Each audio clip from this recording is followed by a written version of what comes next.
Grabe guys, no? Daming tao na dito. Yan. Guys, may ano doon, nagsusumba, ano, kaga-aga. Ang ganda ng sikat ng araw, guys. Grabe.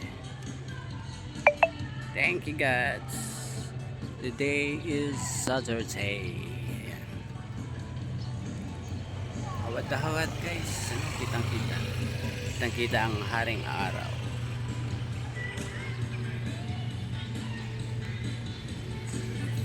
Diba? Wow. Grabe. Focus natin yun agad. Ayan guys. Mga samahan siguro ng mga nanay, diba? Ayan. Nagsusumba sila dyan guys. Ayun. Diba guys? Malapit natin guys tayo lapit na mag-umaga. Grabe. Ang pagod. Grabe guys. Hindi tayo makapag-video kapag nagtatakbo. Dahil malikot masyado ang ating camera. Diba? Kaya, eto. Lakad lang muna tayo guys. Mamaya ulit kapag hindi na pagod. Yan. Diba? Dito sa kabila. Ay.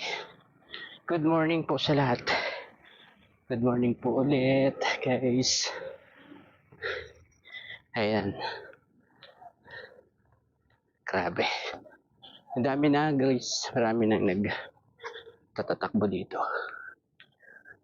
Dami na. May mga nakabike. Yan. Medyo madilim pa dito sa parting to. Ay. Medyo madilim pa, diba? Pero okay lang kasi marami naman dito, hindi delikado. At saka nasa loob, nasa compound naman tayo ng Capitol.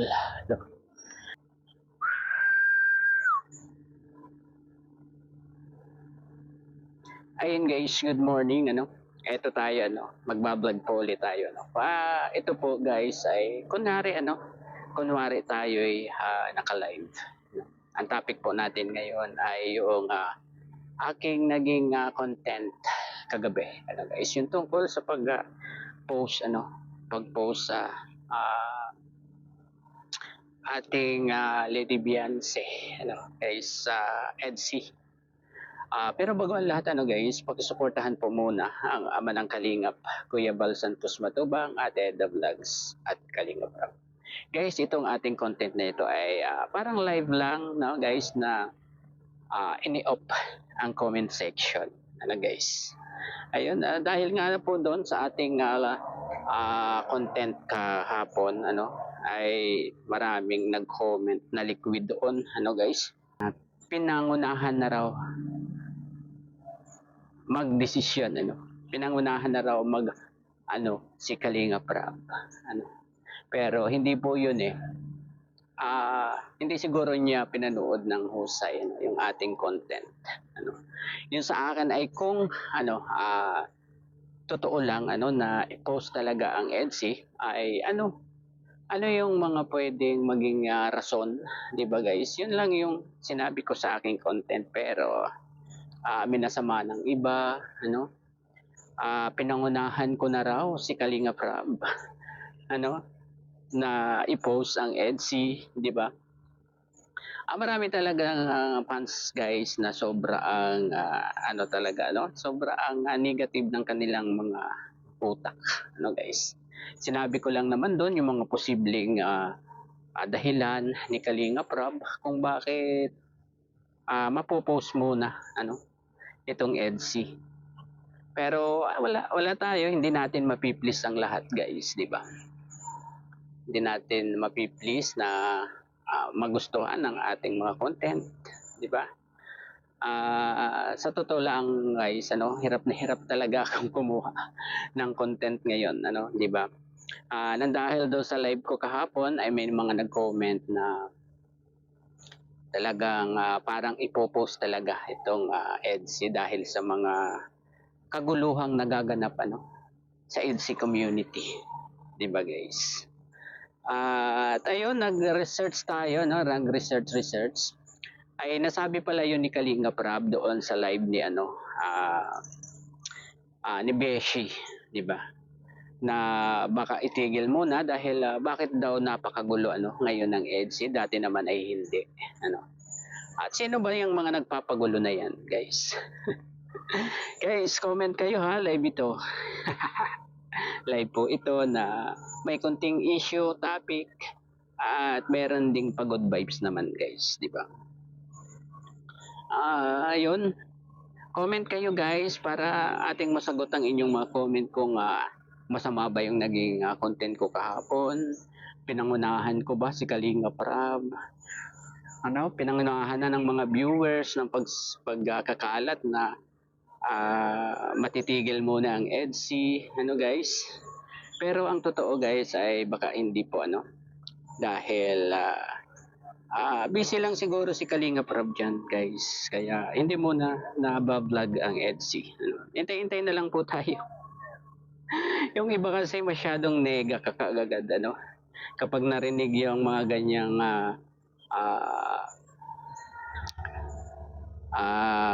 nasasabi ni Kalinga Prab ay talagang binibigyan na nila ng ibang interpretasyon, guys. At kung ayaw nyo talagang matigil ang EDSI or ma-post, ay umayos kayo guys.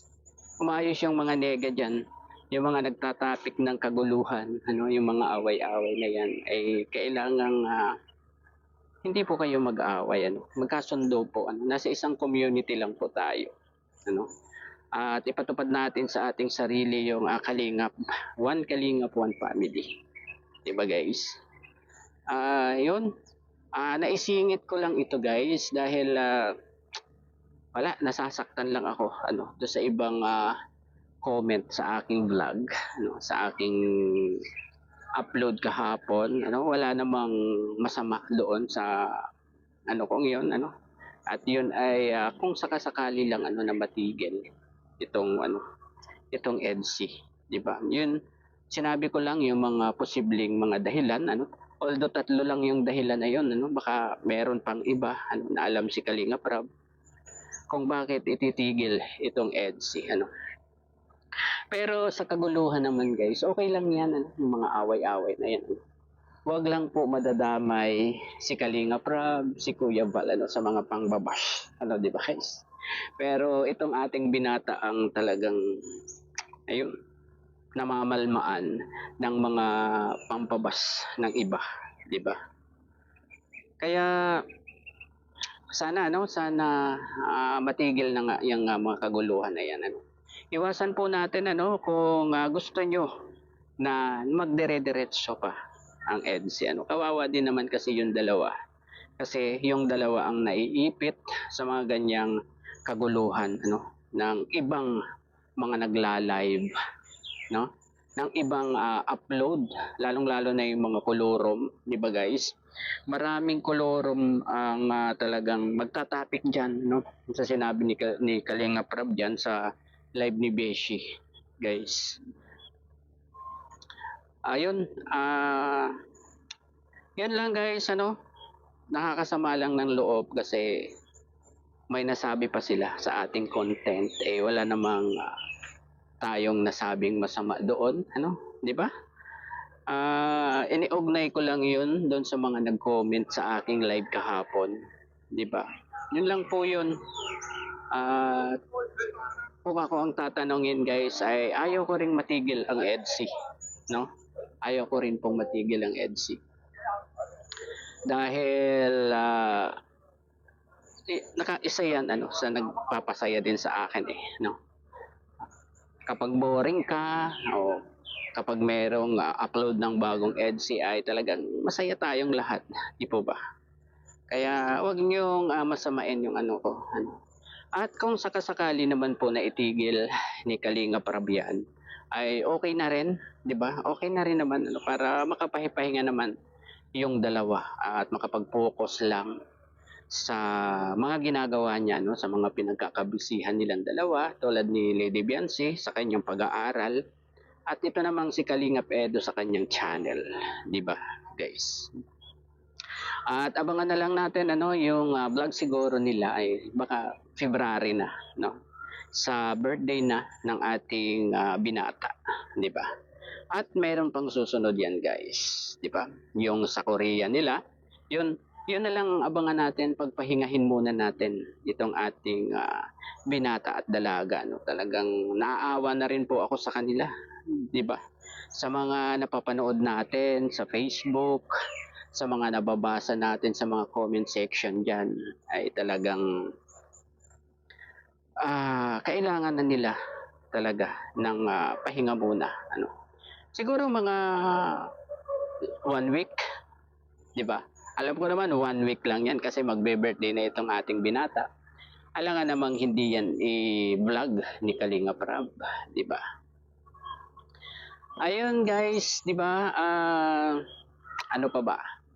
Ano pa ba ang ating nalimutan, ano, para mahimasmasa naman yung mga nega na nagko-comment sa akin. Hindi ko napapangalanan, guys, sila, ano, pero naka-screenshot sa akin bago ko ni-remove yung kanilang mga comment doon na grabe. Naging masama pa tayo, guys. Ay ibinalita lang natin ano yung ating nalaman, yung bulong ng ibang viewers, ano. Hindi lahat ng bulong, guys, ay positive, ano. Tulad niyan, bulong ni ewan ko kung sino yung nag-message na yan, nag-comment doon sa aking live kahapon, ano. Nakalimutan ko na eh. Ano, nalimutan ko na. Bulong yan, guys, kaso medyo negative na positive, ano. Negative kasi matitigil, ano. Positive kasi medyo makakapagpahinga yung dalawa, 'di ba? Kasi yung ibang love team nagpahinga na, 'di ba? Itong ating EDSI ay dire-diretso. Kaya kailangan din nila ng pahinga, 'di ba, guys? Ayun, hanggang dito na lamang po ano ang ating konting live. Kunwari live na nalasan ini-off ang comment section, ano. Ayun. At ayun, siguro salamat po ano sa mga naniniwala pa sa atin, ano, sa mga tumatangkilik ng ating mga upload, sa mga pumupunta sa aking live, nagko-comment at tumatambay, ano, kahit may ginagawa sila nakatambay lang sila kahit hindi sila nagko-comment, ano. Doon sa mga silent viewers diyan, ano. Thank you po sa inyong lahat, ano. At salamat din po ano sa kay Kuya Val, ano, dahil tayo ay nag-friend request sa kanya, no? Nag-friend request si Kuya Val sa atin, kaya in-accept agad natin. Nakalimutan ko namang i-friend request itong si Kuya Val. Siya pa yung nag-friend request sa atin, kaya ayun, friend na tayo ni Kuya Val, ano. Pwede na tayong mag-message ano ng ating concern. Ayan. Kaya thank you Kuya Val, Kalingap Rob, thank you ano sa pagtanggap dito sa akin sa Kalingap bilang reactor, guys. At ayun, hanggang dito na lamang po, ano. Comment lang kayo diyan, ano, ating babasahin 'yan. Ating sasagutin diyan sa baba sa comment section, ano. Ayun. Hanggang dito na lamang po. Bye-bye. Ano. God bless po sa lahat. Peace.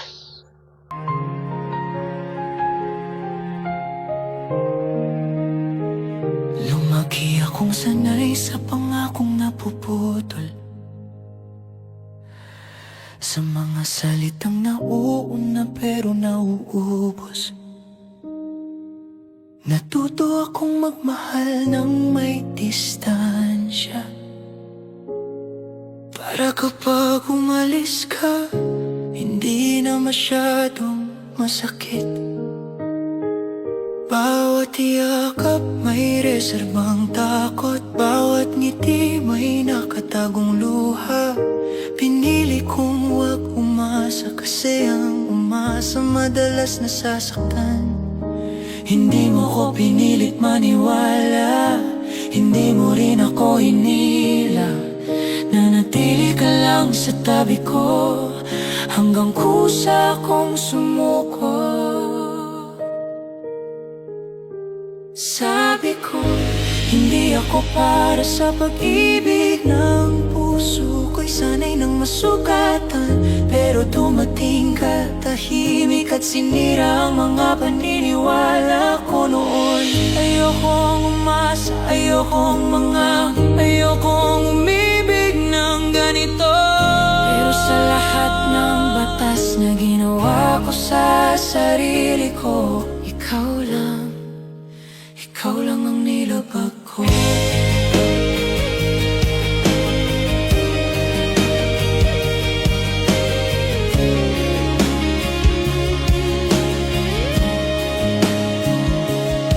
Kita ko sa mga mata mo ang pagod, parang alam mo na kung paano masaktan. Kaya hindi ka nagsalita ng habang buhay, mas pinili mong patunayan sa araw-araw. Tinanggap mo pati ang katahimikan ko, pati ang mga gabing hindi ako okay. At sa unang pagkakataon, hindi ako tumakbo palayo. Hindi mo hiningi ang tapang ko, hindi mo binura ang takot ko. Minahal mo ko kahit ganon, at doon ako lalo pang natakot. Sabi ko, hindi ako marunong manatili, na ang puso ko'y laging naghahanda.